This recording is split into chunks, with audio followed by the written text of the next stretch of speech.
it's pretty ridiculous that Rian wouldn't keep Luke alive just because, I mean, he wanted to keep Luke alive. He wanted to have Luke in this film at a larger capacity, at the capacity that leads me to my next topic. This is actually an article that I wrote.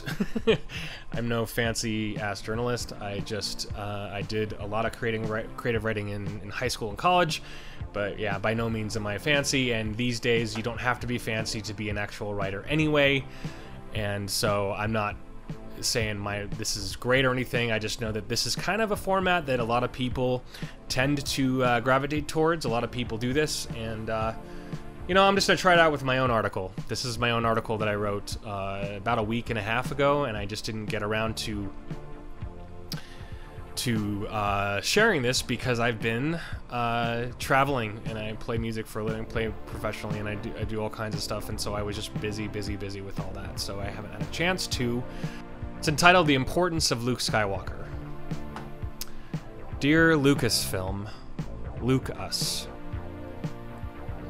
Right now, this is an important time in the history of film. We have something on our hands that is completely unprecedented and absolutely unfathomable. 5 years ago, if you told me that this would happen, I wouldn't have believed you. I keep saying to myself, how could they have let this happen? I would love to hear what George Lucas has to say. I know that we won't get his opinion for quite some time, but I'm absolutely dying to know how he really feels. His last remarks on The Last Jedi were, "It was beautifully made," and in Solo he said he hadn't even commented on Solo. Anyway, this is an important moment in film history because we have something on our hands that will dictate the future of a franchise that has had its soul drained. I know that when people were initially requesting for The Last Jedi to be removed from canon, it was something that so many people scoffed at. They said, how ridiculous and why? I remember people at work laughing about it. Only a few months later, it seems like everyone that I know who loves Star Wars would love nothing more than to have The Last Jedi removed. It doesn't hold up. It isn't rewatchable. This is a tragedy because I know that they will never remove it from canon, even though I believe strongly that it would probably save them money in the long run. It would actually, I really strongly believe that. I mean, they don't, of course not, because they just don't, they can't see past their own bubble. But that's the issue, is that they just can't even see past that. It's like, come on, it's like, look past that, look past your own situation and kind of see if you did remove it from canon, it would probably save you money. That's just my opinion. I don't know what you guys think, but do you agree with me on that? Do you agree with me that if it was removed from canon, would Lucasfilm ultimately save money in the long run? I'm talking about the long run. I really truly believe this. If Disney realizes that if they bring Luke Skywalker back to life, that they will probably save Episode 9 financially, like big time. Like I really feel like they would probably save hundreds of millions of dollars. I know that I am only one person, but quite honestly, everyone that I have spoken to, over 1,000 on YouTube and Twitter and Facebook, many other comments and videos with 65,000 views and with thousands and thousands of likes, people have stated that Lucasfilm has to bring our hero back in a large capacity. I remember when I read the first interviews with J.J. Abrams, when he described how Kathleen Kennedy brought him into the fold after he had already turned her down. He said that she specifically asked him about what he thought of Luke Skywalker's future, something to that effect. She was like, "Who is Luke Skywalker?" I think that's what it was. That is the thing, according to JJ, that is the thing that brought him back, ultimately making him instrumental in bringing back the franchise. This made me very excited. I remember thinking to myself, wow, JJ understands the importance of Luke Skywalker. JJ gets it. He understands. Now, I know that the story group at Lucasfilm has basically said that there is no turning back on this, that Luke is dead, and there is no way he is coming back. Honestly, if they realize that it actually means a difference of several $1 million or perhaps several $100 million, I think that they might change their minds. But I know that this probably will never happen. It's just something to discuss, because it's hundreds of millions of dollars, and it is my childhood hero. So, I don't know if JJ knows this. I think he knows this. He probably doesn't. And if he does, he just doesn't care. But I believe that he fears that he might. He may, and if he does know it, he might be fearful that he might be looked down upon by Rian or his other peers if he brings back Luke, when Rian was the one who disrespected all of his setups and forced JJ to change his film, but was unwilling to change his film for Colin Trevorrow. This is a great example of dishing it out but not being able to take it. Rian isn't willing to cooperate with others. This is poison. I mean, we get it. He's trying to be artistic, but you don't have to shove your finger paints into Star Wars. I mean, I get it. We're all artists here. Like, 90% of the people I've spoken to are artists. We're artists on YouTube trying to create. We create. That's what we do. But we also have to consider the previous 7 films. That's the other thing. That's the other thing that people are talking about right now recently. It's like people are talking about how, it doesn't fit. Someone mentioned that, and James Mangold was talking about that, and he's like, yeah, true. He agreed with a fan saying that, it doesn't belong in a 9-film series. And I said that from day one. It's like, I guess it's an okay, weird film, but it doesn't fit in Star Wars. It doesn't fit in the 9-film series. It doesn't fit in a series of episodic, epic proportion. It doesn't fit in this film series. That's the thing. So anyway, this is a great example of dishing it out but not being able to take it. Rian isn't willing to cooperate with others. This is absolute poison.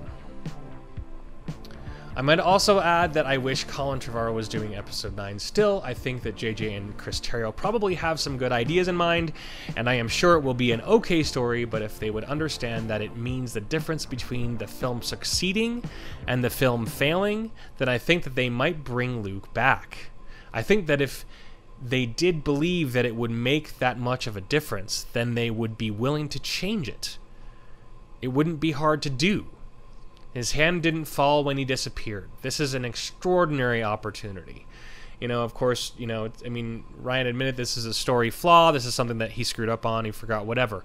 Turn this into a story point. His hand didn't fall when he disappeared. This is an extraordinary opportunity, a story flaw that could become a story beat, an accident that would be a perfect explanation for why he isn't dead. I guess. I don't know. That's just my... I don't know. Maybe you can make it that. I don't know. If only JJ would turn to Colin. Colin's story made Mark Hamill very happy, and Daisy Ridley weep. In turn, I really believe that it would make us all happy. Now they need Colin Trevorrow more than ever. I sure hope that JJ understands that we, the customers, men and women, aren't threatened by women. I sure hope that JJ's comment regarding such accusation was just smoke. According to Stephanie Jedisek, that it was just, it was like taken out of context or whatever, which is fine. I'm sure, I don't know. I just hope that it whatever. It's one of those things where it's just a reactionary thing. And I'm sure it's a reaction that maybe he regrets. I am sure that he is nervous, but I am not sure he still understands the importance of Luke.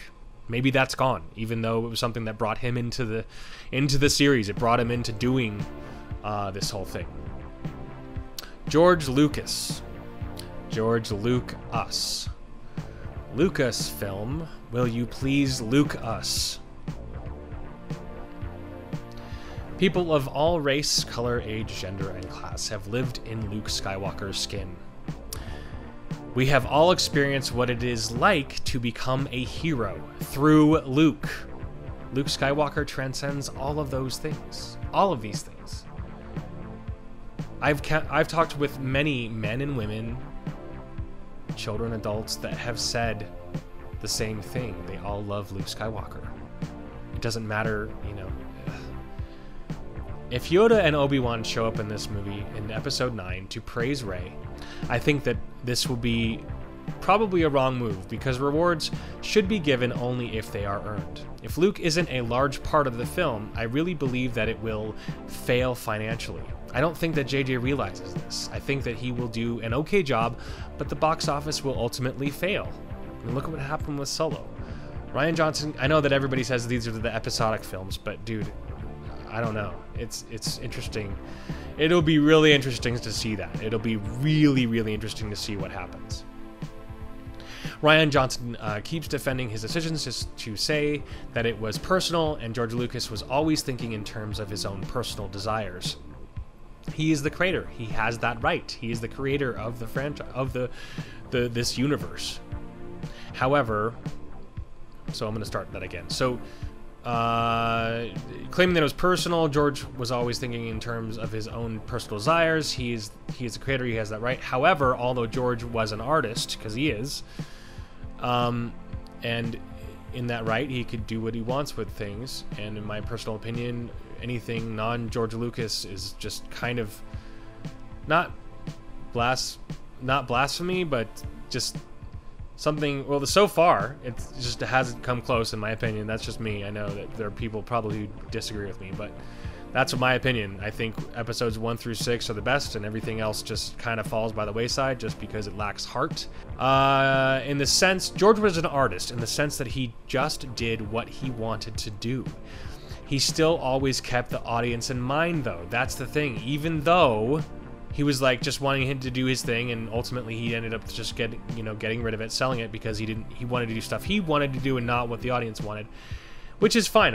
We all get that. We all get that. But you have to understand, like, the perfect analogy, in my personal opinion, is like a rock band or something. It's like, you know, the second you change direction into this whole other thing, you're going to change your audience. You're going to have people that are like, you know what, I liked their first albums before, and I don't like this new album. It's just something that doesn't really resonate with me. It doesn't follow the same feeling. It doesn't give me the same feelings that I got before. And that's, in my personal opinion, a great way of looking at it. It's like with music. Music is the universal language. It's something that speaks to us all. And it's like if you know, an artist, a musical artist, if they change direction, you know, you can stop liking it. But anyway, it is what it is. It's like if you want to keep that audience, you kind of have to listen to what your audience wants a little bit, and I get it. It's all about evolution, but you have to also keep in mind of what you did before, because that's what everybody remembers, and that's what everybody fell in love with from the beginning. You know, like Radiohead. You know, Tom York hates playing Paranoid Android, but it's like the one song that everybody resonates with, which is kind of, anyway, I'm sorry, I don't mean to get that far off here, but anyway, just my 2 cents on it. I mean, it's like, you hate playing the song, man, but you know what? It's something that everybody still loves, so that's why he still plays it. It's like, still plays his, you know, so whatever. But he always kept the audience in mind. Example, Lawrence Kasdan wanted to kill Luke, and George said no, because you alienate your audience if you kill the hero of the story, etc. Because you alienate your audience if you kill the hero of the story. Please, Lucasfilm, Luke us. So anyway, that's just my 2 cents. I hope that you enjoyed this video. I hope that maybe you agree with me. Maybe if you disagree with me, we can have a conversation about it. I love talking about Star Wars. I love engagement about it, because it's something that we all love and care about. And, you know, on this channel, I try to be open as much as possible, and we try to be as much as we can with my friends. I have a lot of friends that come on this channel and talk about it, and we duke stuff out sometimes, and you know, a lot of them just are fine with the way things are going, and that's fine. They're just happy to get more Star Wars, and I get that. We all get that. They're just happy to get more Star Wars. I